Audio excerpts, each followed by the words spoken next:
হ্যাঁ ভাই, আসলে একটা বিশাল বিপদে পড়েছিলাম আমি।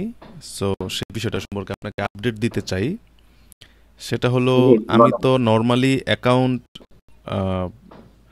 মানে অ্যাকাউন্ট করলাম, রেজিস্ট্রেশনও করলাম, তারপরে আমি ব্র্যান্ড রেজিস্ট্রি করলাম। ব্র্যান্ড রেজিস্ট্রি হাতে পাওয়ার পরে আমি ভাবতেছিলাম যে আমার ব্র্যান্ড রেজিস্ট্রি যে পাইলাম, এখন ব্র্যান্ডের ওনার তো হচ্ছে আমার এলএলসি, যেটা ইউএস এর এলএলসি, আর অ্যাকাউন্ট তো করা আমার নামে, তো এটা তো আপডেট করা উচিত। অর্থাৎ ইন্ডিভিজুয়াল থেকে এটা তো মানে বিজনেস অ্যাকাউন্ট আপডেট করা উচিত, বা প্রফেশনাল যাই বলে না কেন এটাকে।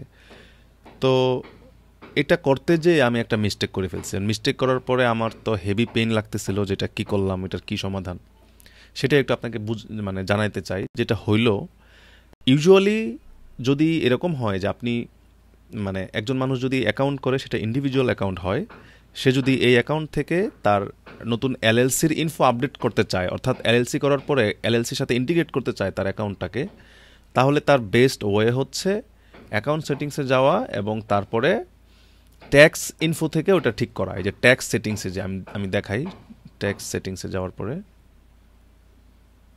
এই যে ট্যাক্স ইনফরমেশন, এইখানে গিয়ে আপডেট করা হচ্ছে অ্যাপ্রোপ্রিয়েট ওয়ে। অর্থাৎ আলাদা করে ওই যে বিজনেস ইনফরমেশনে যাওয়ার প্রয়োজন হয় না। এখানে গিয়ে এই যে ট্যাক্স ইনফরমেশনে গিয়ে ওখান থেকে, এবং এই যে ভ্যাট জিএসটি নাম্বারস, এইখান থেকে আসলে মূলত ওই এলএলসিটাকে আপডেট করা লাগে। এই যে ট্যাক্স ইনফরমেশনে যদি আমি যাই, এই যে এখন আপাতত এটা আছে। হুম। তো কেউ যদি চায় তাহলে এখান থেকে গিয়েই তার এলএলসির ইনফরমেশন দিয়ে দিতে পারে। তো আমি যেটা হ্যাঁ, করছিলাম, ট্যাক্স ইনফরমেশনে গিয়ে এলএলসি নামটা দিয়ে দিতে হবে। হ্যাঁ, ট্যাক্স ইনফরমেশনে গিয়ে এখান থেকে মূলত এলএলসির এই এই যে আপডেট ট্যাক্স ইনফরমেশন, এইখানে গিয়ে ওই নিউ যে এন্টিটি এলএলসি ওটাকে আপডেট করতে হয়। এটা হচ্ছে অ্যাপ্রোপ্রিয়েট ওয়ে। ওকে, তো আমি যেটা করলাম, আমি চিন্তা করলাম আমি তো আর বুঝতে পারি নাই যে ট্যাক্স ইনফো আপডেট করতে হবে, এখানে বিজনেস ইনফরমেশন দেওয়া, তো আমি বিজনেস ইনফরমেশনে গেলাম। ওখানে যাওয়ার পরে আমার কাছে মনে হলো যে ওকে ফাইন, তাহলে এখন আমি কি করি, এই যে বিজনেস লিগ্যাল এন্টিটি যেটা, এখানে যাই। তো আমি লিগ্যাল এন্টিটির ভিতরে গেলাম। এন্টিটিতে যাওয়ার পরে এখানে একটা অপশন থাকে, এই যে এটা আমি ব্লার করে দিব আমার সিকিউরিটির জন্য। এখানে আসলে ইন্ডিভিজুয়াল প্রোফাইল থাকে, সো এখানে বিজনেসে কনভার্ট করার একটা অপশন থাকে। সো বিজনেসে কনভার্ট করে ফেলছি। তারপরে আমি যে বিপদে পড়ি সেটা হলো, আমার তো ভেরিফাই করা অ্যাকাউন্ট আবার পুনরায় ভেরিফিকেশন চাই। তো আমি এটা ভীষণ বিপদে পড়ে যাই, কারণ ভেরিফিকেশন যে করব, আমার বিজনেসের ইনফরমেশন তো হচ্ছে ইউএসএ এলএলসি, কিন্তু এই যখন আমি ইন্ডিভিজুয়াল থেকে বিজনেসে কনভার্ট করি তখন আমার ওই এলএলসি দেওয়ার কোনো সুযোগ নাই, কারণ কান্ট্রি বাংলাদেশ দেওয়া, এবং এটা বাই ডিফল্ট সিলেক্ট করা, অন্য কোনো কান্ট্রি সিলেক্ট করার কোনো সুযোগ আমাকে দিচ্ছিল না। তো আমি ভাবলাম এখন আমি কি করি, কারণ আমার তো ইউএসএ যদি কান্ট্রি দিতে না পারি তাহলে এলএলসি আমি দিতেও পারবো না। অথচ আমি আবার ওইখানে স্পষ্টভাবে লেখা ছিল যে আপনি যদি একবার, তুমি যদি একবার বিজনেস অ্যাকাউন্টে কনভার্ট করো এনটিটি, তাহলে কিন্তু আর ইন্ডিভিজুয়ালে ব্যাক করতে পারবে না, এটা কিন্তু ওয়ান টাইম। তো এটা নিয়ে আমি খুব পেন খাচ্ছিলাম 2-3 দিন, অনেক রিসার্চ করলাম, অনেক ভিডিও দেখলাম। তো পরে বুঝতে পারলাম যে আমি আসলে ভুল করেছি। নর্মালি ট্যাক্স ইনফো যেটা, আর বিজনেস, মানে ইন্ডিভিজুয়াল প্রোফাইলের আইডেন্টিটি ভেরিফাই যেটা, দুটা আলাদা করে অ্যামাজন হ্যান্ডেল করে। অর্থাৎ কেউ যদি চায় শুধুমাত্র পার্সোনাল অ্যাকাউন্ট ভেরিফাই করেও সে শুধুমাত্র ট্যাক্স এন্টিটি আপডেট করলেই তার বিজনেসে কনভার্ট হয়ে গেল, তার আলাদা করে ওই পার্সোনাল অ্যাকাউন্টকে বিজনেসে কনভার্ট করা জরুরি না, বা এটা দরকার নাই। তো যখন এটা আসলে ভাবতেছিলাম যে ভেরিফাই করার সুযোগ নাই এলএলসি দিয়ে, তখন চিন্তা করলাম ওকে ফাইন, তাহলে আমি আইদার আমাকে নতুন অ্যাকাউন্ট করতে হবে, এই অ্যাকাউন্টটা ক্লোজ করে দিয়ে, আমাকে সাপোর্টে তাই বললো যে তুমি যদি করতেই চাও ইন্ডিভিজুয়াল তাহলে নতুন অ্যাকাউন্ট করতে হবে, আর যদি চাও তুমি বিজনেস ভেরিফাই করতে পারো। তো আমি চিন্তা করলাম ওকে ফাইন, আমার তো বাংলাদেশে একটা ট্রেড লাইসেন্স আছে, এটা দিয়ে তো ভেরিফাই করা ট্রাই করা যেতে পারে, এবং সেটা ইংলিশে।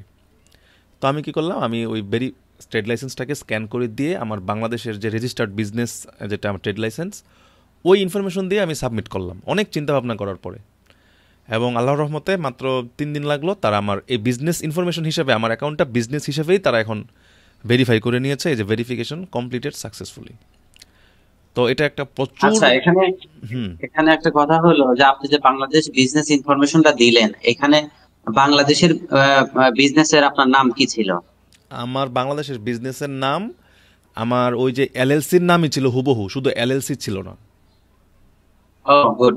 হ্যাঁ, তাহলে এটা ঠিক আছে, রাখো।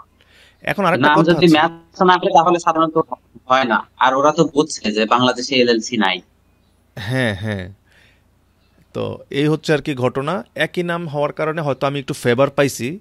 তবে আমি না ভাই যতটুকু রিসার্চ করে জানলাম যে আহ, মানে বিজনেস ইনফরমেশন এবং ট্যাক্স এন্টিটি দুইটা সম্পূর্ণ আলাদাভাবে ওরা ট্রিট করে।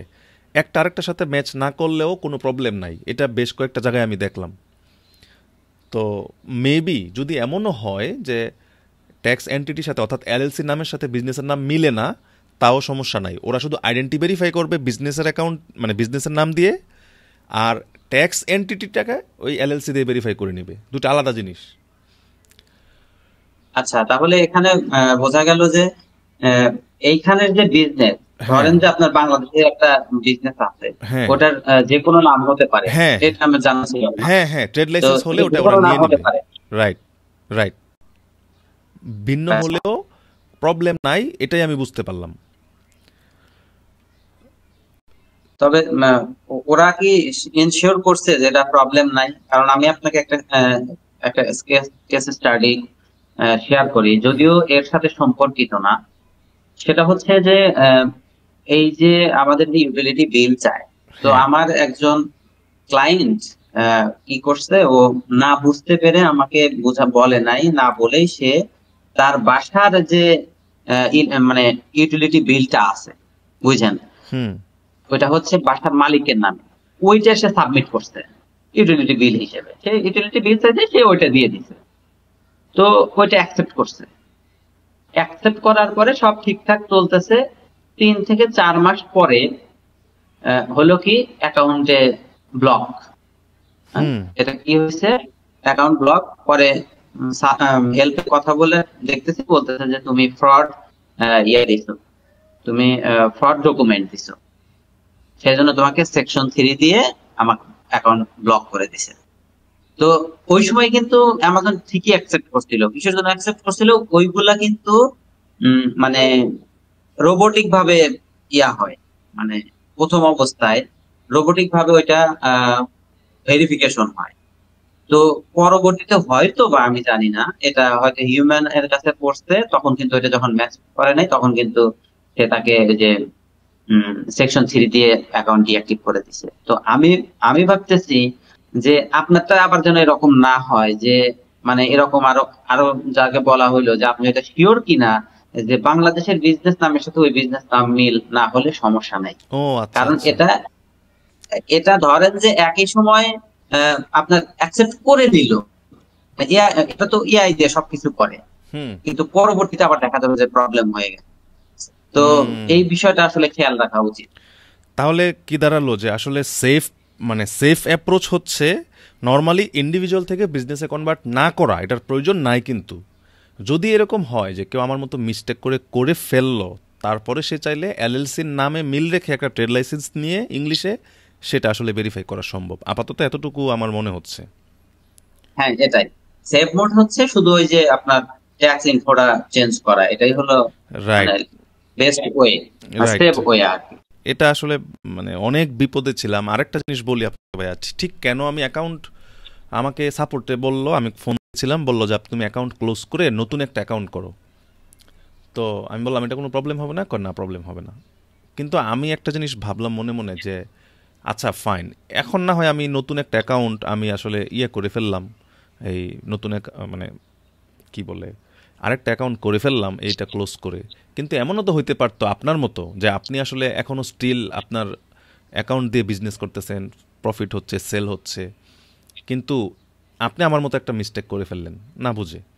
এই অবস্থায় আপনার ধরেন অনেক সেল আসে মান্থলি, এখন তো আপনার অ্যাকাউন্ট নিশ্চয়ই এই ক্লোজ করে নতুন একটা অ্যাকাউন্ট করা এটা আসলে রিয়েলিস্টিক না। তার মানে কি না, realistic না। একটা প্রসেস থাকা উচিত যে এখান থেকেই যে প্রবলেমটা হইলো এখান থেকেই একটা সলভ করার একটা প্রক্রিয়া বের করা উচিত।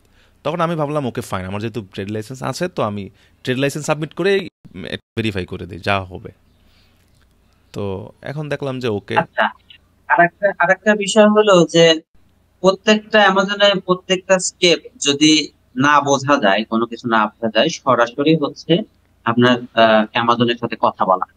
এটা গুড। ধরেন যে আপনি এটা করতেছেন, এটা আপনি যেটা করলেন, এই কাজটা করার আগে ওদের সাথে যদি আপনি আলোচনা করে নিতেন বা কথা বলে নিতেন যে যে এটা আমার ট্রেড লাইসেন্স, এটা যে ভেরিফিকেশন হবে কিনা, কোনো প্রবলেম আছে কিনা, তাহলে এটা আরো সেফ।